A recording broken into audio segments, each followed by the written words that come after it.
tanghali nga sa inyo mga ka-uds. At ayan nga, hinawi ko pa ang aking buhok diyan. At ayan nga, ang aking kasama ay parang hirap ng maglakad at tila gutom na. O diba ako'y nagpa-cute pa diyan. At ayan nga si Lola M.O. Fresh na fresh. Gayak na talagang pupunta sa birthday yan. At ito nga si Casey at si Ate Angie nagharutan pa.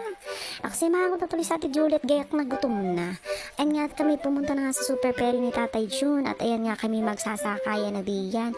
Pero ako'y di sa sasakyan ng tricycle ni Kuya Jeff sasakay. O diba, umarangkada na nga aming Super Perry o pagkabilis niyan. O diba, at diba after 100 years nga maya-mayay nandini na rin kami sa may birthday yan. At ito nga ang aming isang ka-uds ay tuwang-tuwa at natutuwa talaga sa aming pagdating.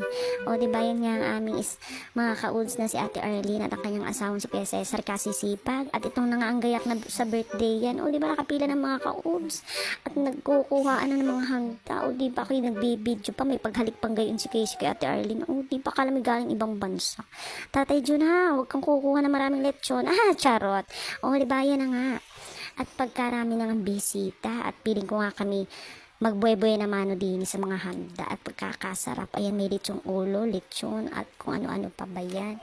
O, diba, ayan nga, at ako'y video na lang ng video dun, at ako'y naaaliw. O, diba, meron nga diyang napakagandang cake, at ito nga pala ang nanay nung nabinyagan, at nag-first birthday. O, diba, kaganda. Ayan, may palabok pa, may coffee jelly, at may ice cream pa doon. O, tingnan mo nga.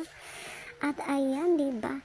At kami ngayon nagmi-meeting ng mga ka-uds at kami ay nag-iisip ko ang ilang plastic ang aming babalutin.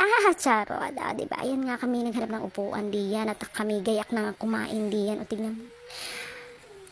Kadami naming mga kinuha. O tingnan mo, mga bulos niyan, karami. At meron pang salad na hinanda dyan si Ate Arlene. O diba? Puno pa ang aming pigay, dala pa ng dala. Ayan ang aming iba pang kasama, si Tate June at si Kuya Jeff. At may binubulong doon si Ate Arlene kay Ate Angie. Gayak na sila magbabalot na. Ayan nga mga coffee jelly. O diba, ayan nga, pagkasarap ng aming kain diyan. Meron pang pakindi na ganyan. O diba, pagkasarap-sarap talaga. O dahan-dahan Lola emang pagsubo ho. Angie talagang mayroon pang talagang pagkuhang gayon. O yan nga. O diba, may garden salad, pagkasarap-sarap na yan. O ayan nga ang aking pagkain diyan. O diba, paramihan ng aming labanan. At ayun na nga, ayan, sige kain pa. At talagang hindi uuwi ang mga ka-uds na walang dala. O diba, may pagkuha pang gayon si Ate Angie, hindi na talaga nahiya. Nagbalot pa ng candy, binaon sa school. Kasi kami gayak na may meeting ngayong araw na ito. O diba, kasasaya nila talaga, may pagturong pang gayon. O diba. Anyways, bye!